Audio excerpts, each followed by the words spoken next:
Bon, je vous parle enfin de mon setup photo vidéo 2020, donc j'espère vraiment que t'es prêt. C'est parti.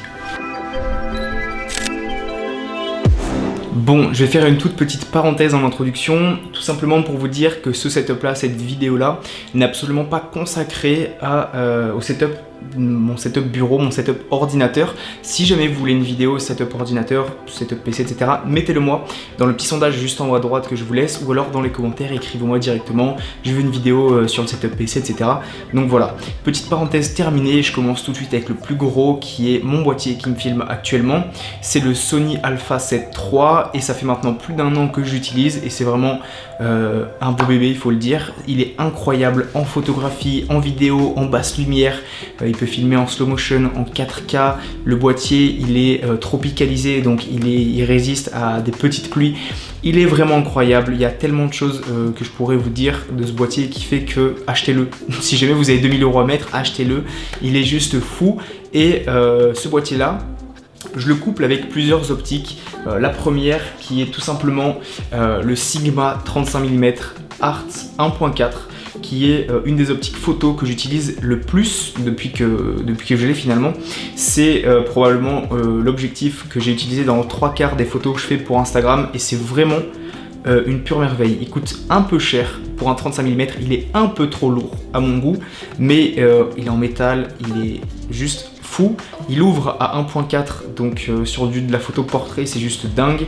Et du coup en basse lumière, pareil, c'est super fou ce qu'il fait. Je l'avais utilisé pour la vidéo Confluence, si vous n'avez pas vu, je vous la mets directement en description. Et c'est une vidéo que j'avais tournée uniquement avec le 35 et c'était trop bien, il faut se le dire. Avec du coup ce 35 mm là, j'utilisais plutôt le 28-70 OSS, donc stabilisé de chez Sony, qui est un objectif kit qu'on a tout simplement dans le pack débutant et il n'est pas du tout bon. Alors en photo il est top pour commencer, mais en vidéo il est une ouverture variable à 3.5, 5.6 et on est vite limité, donc c'est pourquoi j'ai dû investir dans ma dernière trouvaille qui est l'objectif qui me filme actuellement. C'est le Tamron 28-75 à ouverture 2.8 constant. C'est un objectif qui est juste dingue pour de la vidéo, donc voilà, l'ouverture à 2.8 constant me permet de pouvoir zoomer sans perdre l'ouverture qu'on utilise et c'est juste fou de pouvoir faire ça pour les basses lumières. Justement le zoom 28-75 qui est juste incroyable. Donc ces trois optiques là font clairement partie de mon kit intégral, j'en utilise pas plus, pas moins, à part voilà, le Sony qui est vraiment délaissé depuis l'arrivée de celui-ci. Mais c'est vraiment voilà, ces trois optiques là que j'utilise au quotidien pour voilà, le portrait, la vidéo, peu importe le shooting, j'utilise ces optiques là, elles sont vraiment trop bien. Elles sont un peu chères, il y en a des moins chères et j'avais fait une vidéo en tout cas sur un 50 mm que j'avais eu l'année dernière il me semble et il était vraiment bien pour 200-250 €. Donc renseignez-vous, celles-ci sont vraiment chères mais vraiment bien. Mais ce sont celles que j'utilise. Alors maintenant, je vais vous parler du trépied sur lequel j'ai posé mon A7 III maintenant. C'est le Benro N00 en carbone.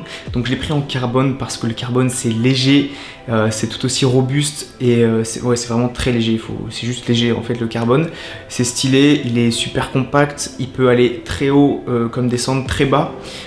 Il est vraiment bien, je vous le conseille, un trépied à moins de 100 €, il fait tout à fait le taf, c'est pas un trépied vidéo, c'est un trépied vraiment photo, mais il me sert pour des poses longues, pour des vidéos comme celle-ci, pour de la photo de paysage, etc.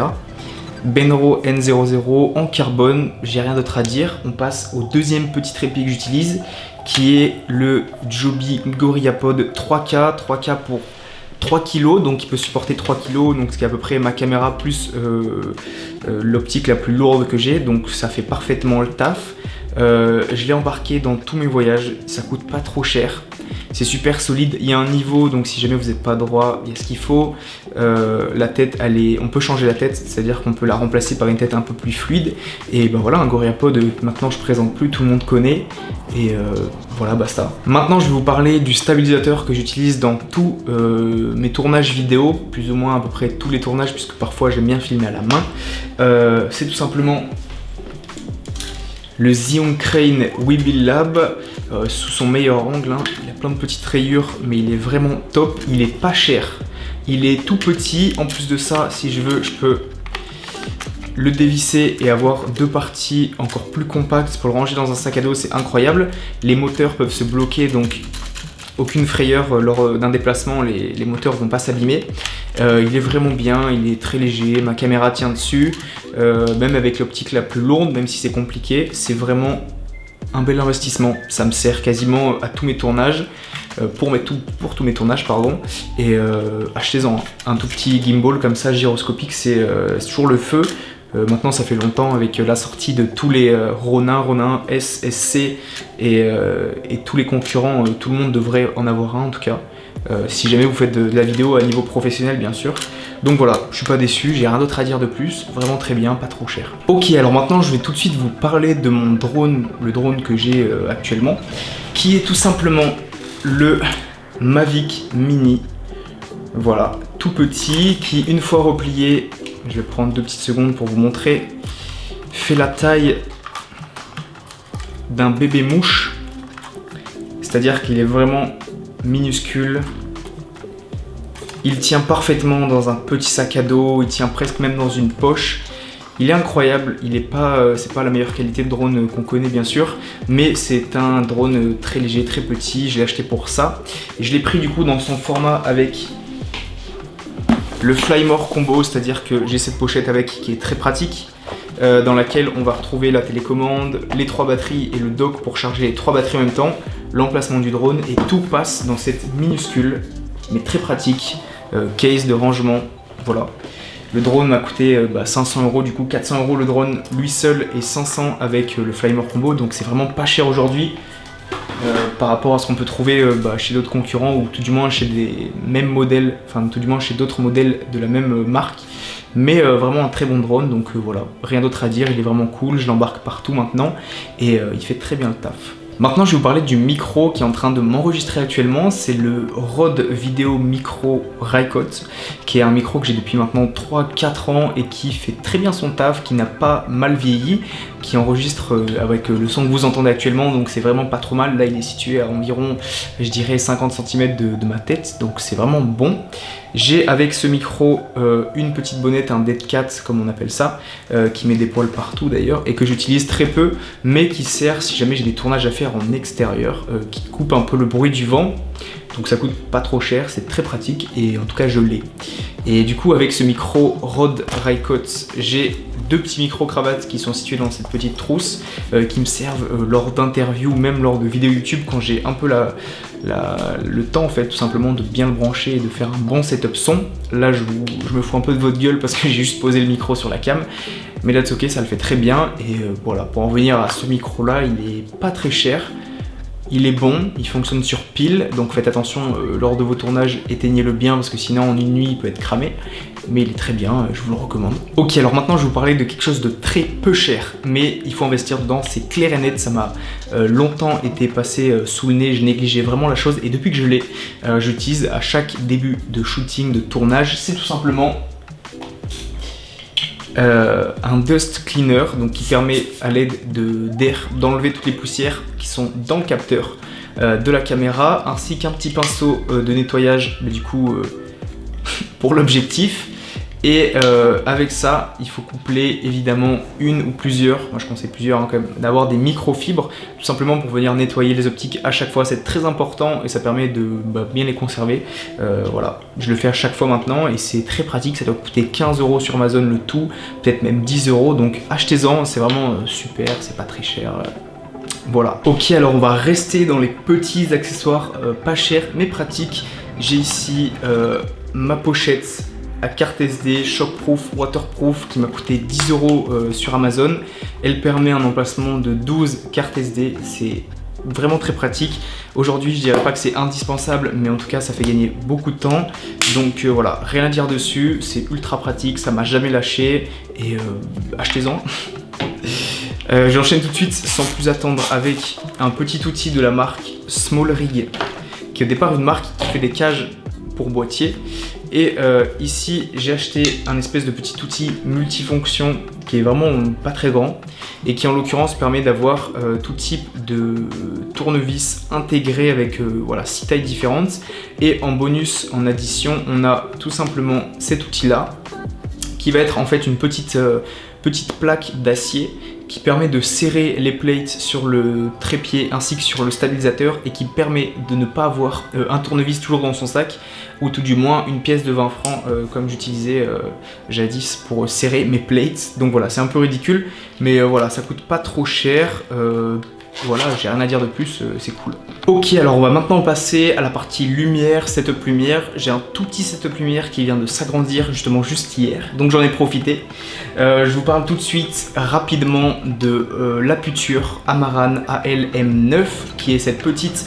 ce petit panneau LED qui permet d'éclairer justement en déplacement, qui est sur batterie avec un diffuseur intégré, qui est livré dans un petit pack comme ça avec des gélatines de couleur et tout un tas d'autres accessoires pour pouvoir le monter sur les boîtiers, etc. Donc vraiment moins de 50 €. Je vous l'avais déjà présenté dans une de mes vidéos précédentes. Il est vraiment cool, pas cher. Il est élégant, tout ce que tu veux. On dirait que je fais du téléachat tellement je le vends bien, mais il est vraiment cool, donc n'hésitez pas, il coûte pas cher encore une fois, c'est vraiment top. En deuxième, en tout cas en premier maintenant, en key light, je viens tout juste de recevoir, donc hier comme je vous l'ai dit, ce nouvel éclairage qui est le Falcon Eyes SO28TD, qui est un éclairage du coup que je viens de me procurer, qui est livré dans une petite box comme celle-ci, transportable, super pratique, puisque du coup la lumière est livrée donc du coup avec un secteur. Mais j'ai acheté des batteries Sony NP-F comme celle-ci qui sont vraiment cool puisqu'elles permettent de transporter la lights en déplacement et de faire du coup le switch entre alimentation secteur et alimentation sur batterie, et cela permet de pouvoir emmener cette light en tournage sur son trépied, etc.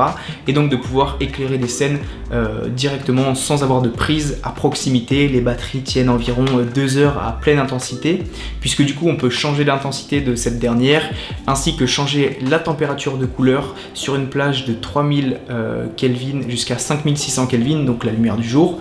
Donc ça c'est vraiment cool, plusieurs ambiances, plusieurs intensités.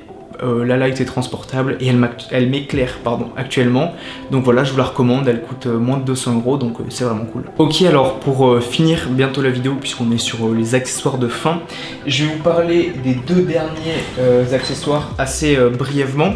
Ce sont deux filtres qui me permettent de visser du coup ces derniers devant l'objectif, qui sont un filtre ND, ND pour Neutral Density en anglais, donc qui permet justement d'atténuer l'entrée en lumière sur un objectif, et un filtre polarisant qui permet de contraster un peu plus l'image, d'atténuer un tout petit peu aussi la lumière et surtout d'enlever des reflets par exemple sur des vitres de voitures, puisque récemment j'ai shooté des voitures, si jamais vous n'avez pas vu sur Instagram, et donc ces deux filtres sont pas trop chers, vraiment pratiques, et aujourd'hui c'est vraiment indispensable d'avoir ce genre de filtre, surtout en vidéo quand il y a beaucoup trop de lumière. Un filtre ND permet vraiment d'atténuer et d'adoucir l'image, donc ça c'est vraiment cool, et encore une fois c'est un petit investissement mais c'est pas trop cher.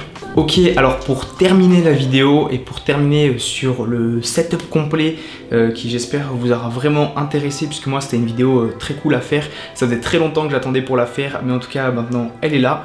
Je vais finir sur le dernier accessoire qui est tout au fond.